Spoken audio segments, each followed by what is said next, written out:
Touch gloves if you want. Back up. The crowd were loud during Dom Lau's introductions. A limited crowd that I'm told was sold out in a matter of minutes when tickets were released a couple of weeks ago for this one. Inside this Singapore Indoor Stadium. Judge. Will Hexigetu of China or Lito Adiwang of the Philippines open up the striking like a whirling dervish here in the first round? Orthodox stance on both men. Lots of movement early on from Hexigetu. The tight red trunks on Hexigetu, the traditional Team Lakai red on Adiwang. There's a front kick from Lito. Has the height and reach does Lito Adiwang. Hexigetu's on the move. You can see him moving laterally, moving front and back. He's a little bit tentative to engage in the stand-up of Lito Adiwang, and that's perfectly understandable, especially because Adiwang's got such good counter shots to deter those takedowns. Let's go! Hexigetu needs to put something together here. Adiwang inching forward. Roundhouse kick, and he got airborne on it too. Did Adiwang goes to the body. Here he comes now! Lito with the heavy artillery. That's the danger of Lito Adiwang. I did not expect him to throw that flying knee like that, but it's something he's definitely got. He's got heavy kicks as well. Look how he's cutting off the cage, cutting off the movement of Hexigetu.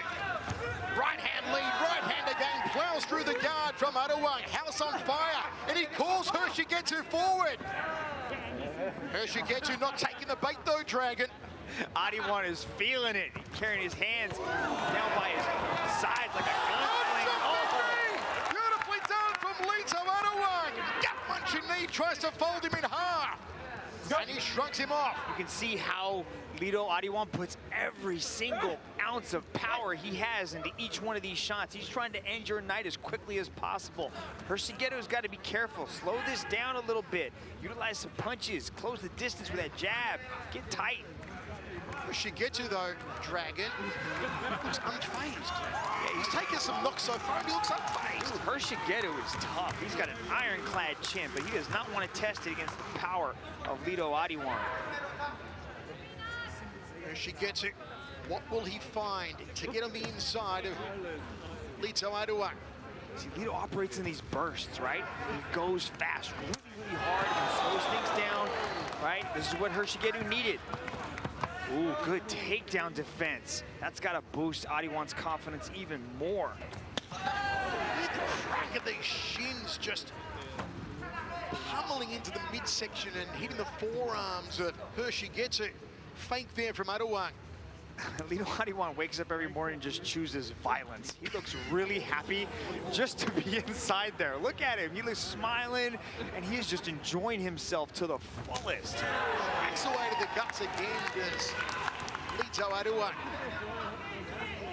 Smiling, Hexigetu's tapping his stomach, going, come on, try it again. Try to hit these washboard abs again with that round kick, and Lito accepts the challenge. I don't know if Hexigetu wants to tempt fate like this. I think he needs to change that strategy, but I like that. Counter the shot. Counter that kick with a big old left hand of yours. It's smart, because if he can get it to commit to that rear leg round kick to the midsection, he knows he can counter over the top. Let's see if Lito takes the bait. On the outside, Hexigetu. Controlling center circle, jumping knee, and a single leg here from Hexigetu, hoping for a takedown. Yeah, Lito Adiwang's figuring out that timing of the takedown of Hexigetu, and Hexigetu's got to be careful with that. He can't just rush in like that with the takedown, because that knee has come remarkably close. That's twice now that he's thrown that thing. Lito sitting the right hand, grinning at him like a Cheshire cat. You mentioned it earlier, Michael, the way that Lito Adiwang cuts off the cage. You can see how Hexigetu tries to move to his left, and then Adiwang goes to his right to cut that angle and make sure he pins him exactly where he wants. Only one loss in his last 9 bouts for Adiwang. Wants to rejoin the strawweight rankings. Former member of the Philippines national wushu team. One of Team Lakai's second-generation stars, 28 years old, Lito Adiwang. Even in that loss, Michael, Adiwang was really good. He had that deep Kimura, almost detached middle of his arm from his body. He has really good submissions as well as this beautiful striking style too. He loves the Kimura. Hexigetu looking for his 4th consecutive victory after a huge win over former world champion Damarong Sramnoy Sirichok. A victory could be enough to push the Chinese athlete into the top 5 rankings. Let's go, action! It looks like we are going to move into the second round. Folks, don't forget, we have broadcast to 154 countries around the world tonight. One championship revolution. Our main card, triple main event, 3 world titles. Look at that knee on the entry. Hexigetu came in, he took that step forward. Adiwang tagged him with a knee. There he comes flying through the air with the greatest of ease, with a big flying roundhouse to the body. That caught him right underneath the arm. He's been connected on these. I just think he has to find a little bit better accuracy with some of these. He could put Hexigetu's lights out, but Hexigetu is ultra tough, has a good chin and a giant gas tank. And this is what we saw with Minowa matchup against Adiwang. Is Adiwang empties his gas tank in the 1st and 2nd round, and then as the match goes on, he slowly starts to fade. So maybe that's Hexigetu's game plan. He says he wanted the takedown, but he's been denied 3 times already from Adiwang's stellar defense. Second round, hope you're enjoying all the action live from Singapore. Big hello to Chris B, watching in Tampa, Florida.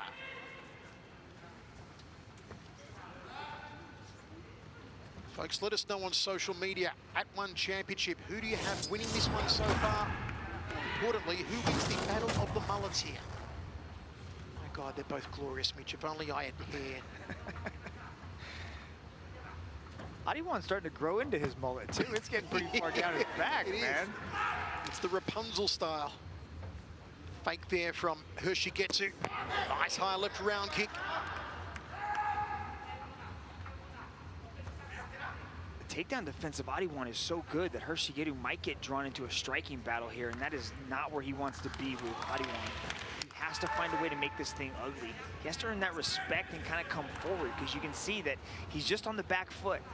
He's just backing up, and then Adiwang's going to try to trap him against the wall and do that. Land those body kicks, land those big shots, and ultimately look for that big right hand, too. He's got a marvelous right punch. Hexigetu's tapping his stomach again, challenging Lito Adiwang to round kick him in the midsection, which Lito's been doing very effectively so far. Let's go!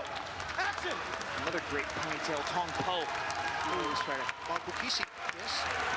Well, you know, speaking of great mullets, there's a guy backstage at the moment named Joshua Pasho who's probably hearing this and saying, hold my beer. I'll be out shortly to defend my strawweight world title. Another great mullet. Pasho doesn't have a mullet. Doesn't anymore? No. He got rid of it. He never had a mullet. Yes, he did. You go back and have a look. I'm thinking of Kevin Bellion. Have a look at the way that Adiwang is cutting off the circle. Again, fires the high right round kick. Fake again from Hexigetu. There's lots of movement here, Dragon, from the man from Inner Mongolia, but he's not committing enough. He's not putting the points down, Hexigetu, I feel. Every time he engages, Adiwang makes him pay for it. He's punishing him with those body kicks. I know Hexigetu's trying to play the mind games to say let's go, but Adiwang's been able to really land successfully with that right leg over and over again. Action blue!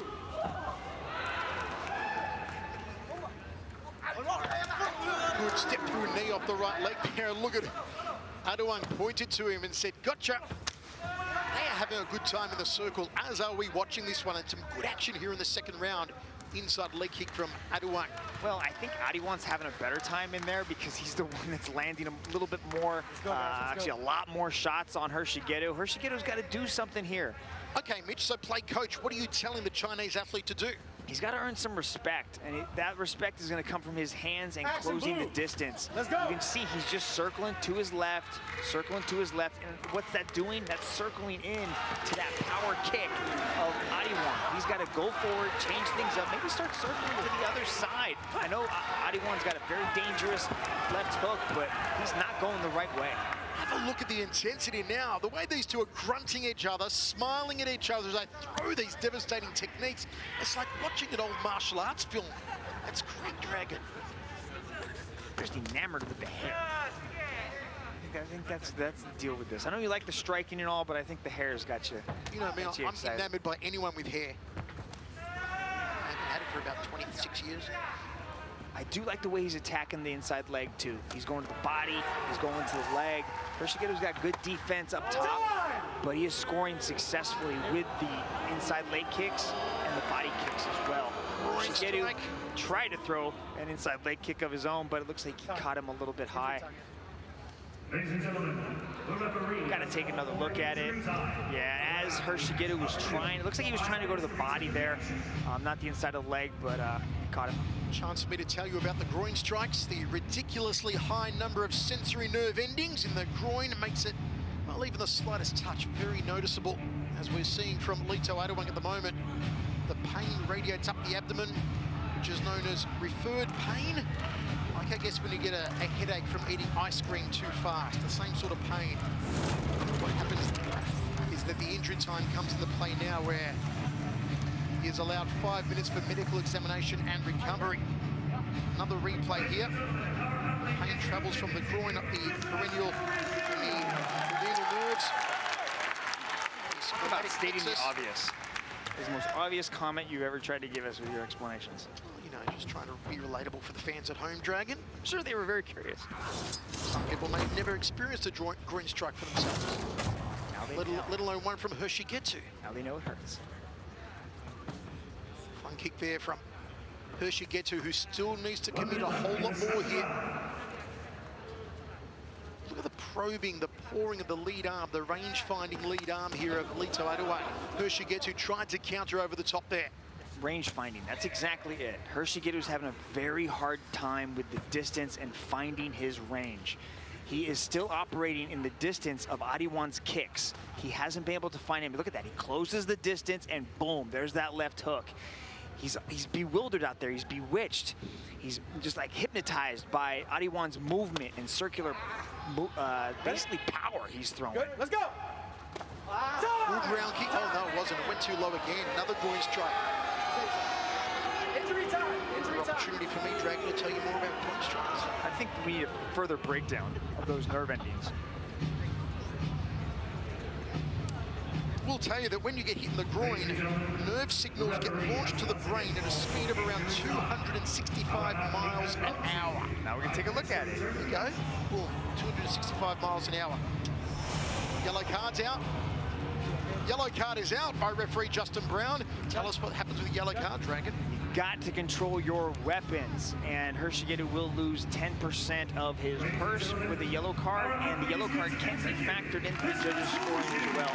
So he's got to be very careful throwing that inside leg kick. He's got to understand the distance a little bit, throwing that managed power as well. He comes immediately out with the flying kicks. 2 illegal groin strikes in this round by Hexigetu on Lito Adiwang. Adiwang flying front kick, little tapping overhand right, and he smiles at him, said, I gotcha. Flying side kick. More of those martial arts movie moves from Lito Adiwang. What an entertaining contest, Dragon. Yeah, we had a little bit of a delay with the groin shots, but that's all part of the game. But what we are seeing is a very calculated strategy coming from Lito Adiwang. He's got the distance down. He knows exactly where he wants to move Adiwang, and that's circling him to his power side. I think Hexigetu needs to change things up. He cannot keep circling to his left, drifting into that power side, because he's just going to keep running into those kicks of Adiwang. I wouldn't mind seeing Adiwang start putting combinations together rather than just throwing one big quick kick, put the hands together, then throw the kick, then go back to the hands, and maybe even try to take Hexigetu down. Now, Dragon, at the start of the contest, you spoke about possible gas tank problems for Lito Adiwang. From what you see, is he experiencing any of those problems at the moment? So far, no, because a lot of those problems, especially in the minimal match, came from the grappling exchanges, and we're not seeing that. You know, Adiwang has had a lot of experience inside striking, so this is playing right into his wheelhouse. This is exactly where he wants to keep the match on the feet. But I wouldn't be surprised if we see a takedown here coming from Adiwang, just to change things up, because I think he could get it if he did try it.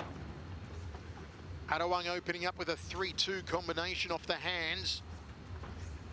The position we've seen so far for most of this contest. Adiwang dominating center circle, pushing Hexigetu to the outside. So you can see now Hexigetu's starting to move to his right, which is a better shot. Oh no, not again. Tell us more, Mike. I'm running out of groin strike facts to regale you with, Dragon, but is it going to be a red card this time? Is it going to be another yellow card?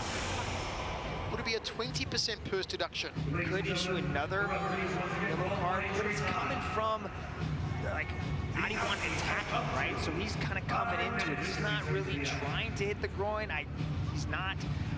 It's because of that distance problem that he's having. He hasn't quite found his range. When you see a fighter get struck in the groin, there's a second yellow card. You'll often see them clutch their stomach. The reason being that the area shares pain receptors with the groin. That's why they clench their stomach often. Here's my other interesting groin strike fact for the night. So 2 yellow cards, that's 20%, 1/5 of the purse of Hexigetu gone. Yeah. I dare say, Mitch, one more and he's out of here completely.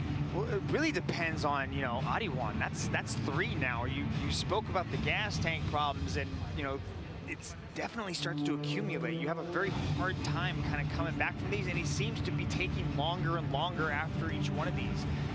They're very... How many times were you hit in the groin in one of your fights? What was the most? Bad story, man. I got kneed in the cup, and the cup cracked. That bad. It was... I threw up. It was But horrible. even though you've got the cup on, you still feel the pain, right? Yeah, that's why the Thai cups are so much better. The steel ones? Yes. Right. Exactly, they're steel. So the plastic ones, it still reverberates. It's like you said, it's a nerve thing. It's very sensitive, and it's the most painful thing. You know, it's worse than a liver shot. Worse than a liver shot. Worse than a liver shot, because a liver shot just shuts down your body. Right. That's pain you have to live with. Right. You have to. It doesn't go away. You still have to, you know, keep fighting. So Lito Adiwang still recovering here. He has allowed the duration of 1 round, up to 5 minutes for medical attention and recovery. Now he's back to his feet, which is good, and it looks like we are going to recommence here. What a tough warrior is the Thunder Kid, Lito Adiwang, and here we go. Lito's ready to go. Front kick immediately forces Hexigetu back. Again, this similar position they've been in for most of the contest. Flying side kick. A little bit of Rick Rufus styling there from Lito Adiwang, getting airborne. Yeah, Lito likes to take to the air, man. He's looking for the flying push kick. I like to see him stay kind of grounded and just throw big shots. Throw more than one punch, more than one kick. Really start putting things together. I know Hexigetu's very active and circling out the outside of that circle right there. You can see how he's moving to a better side. Now he's not drifting into the power side of Adiwang. Now he's moving to his right, and that's important to avoid the power, especially with the kicks. But Hexigetu has also switched stances as well, so now he's going conventional. So his right hand is in the rear, so it's a different look for Adiwang. Hexigetu, who grew up wrestling in his native Inner Mongolia, later added sander techniques to his arsenal, as Adiwang threatens to get airborne again. Make it a caution from referee Justin Brown if we don't see some more engagement here, particularly from Hexigetu. Not really throwing anything. Lots of movement on the outside from the Inner Mongolian, but there's a failed attempt at an inside leg kick. Shoots in for a low takedown. Good defense and a nice uppercut off the right hand there from Lito. It's the range, Michael. He's at the end of Adiwang's kicking range, and that's why Adiwang has been able to land so many kicks on Hexigetu, because, you know, Hexigetu's not approaching the boxing range, and Adiwang can't kind of cover that distance, so it's just the kicks constantly, over and over, attacking the legs, attacking the body, and to cover that distance, Adiwang will actually jump up into the air to try to get closer to Hexigetu, but Hexigetu is moving a lot. Adiwang really does represent that new breed of fighters from the fabled Team Lakai, the team that at one stage held 4 of a possible 8 men's world championships at one. Of course, at a time in 2018 when the Philippines had 5 of a possible 8 men's world champions, the 5th being Brandon Vera when he held the heavyweight world title. Yeah, Michael, I go as far as to say that Team Lakai is one of the super gyms that just doesn't get nearly enough credit. They have a tremendous team. I can't think of another gym anywhere in the world that's had 4 world champions in an organization at one time. And I would say like 90% of those guys are homegrown athletes that Mark Sengio has raised their entire fighting careers. And, you know, imports like Adiwang stay. They understand the community, the family that's there, and also the level of the training that they got. And they really develop. Adiwang is a beast. Nice uppercut there landed as Hexigetu tried to come in. Do you sense any frustration here on the Wolf from the Grasslands? I definitely think it's there. I know he's smiling, having a good time, egging Adiwang on, but it's the distance. He just can't seem to manage it as well as Adiwang can.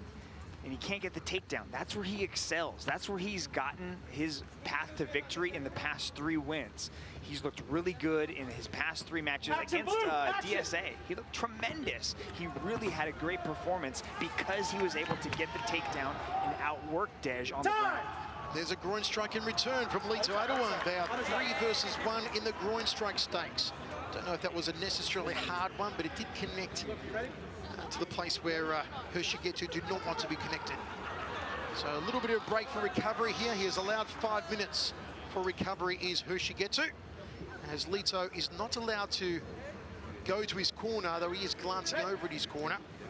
And it looks like we are recommencing here.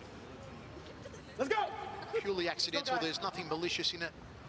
All the athletes from Team Lakai are gentlemen. You will not find a more gentlemanly gym than Team Lakai.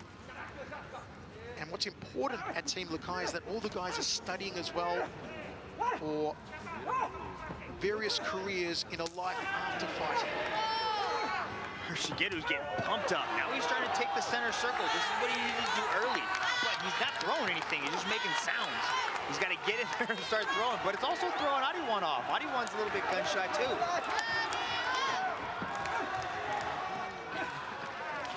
Round kick, high one there from Lito Adiwang. Overhand right from Hexigetu. Folks, we're just a few seconds away from our main show beginning in 154 countries around the world. Make sure you join us. Check your local TV guides, and of course on the One Super app on the BR Live channel on YouTube. Check us out. One Championship Revolution is about to go down.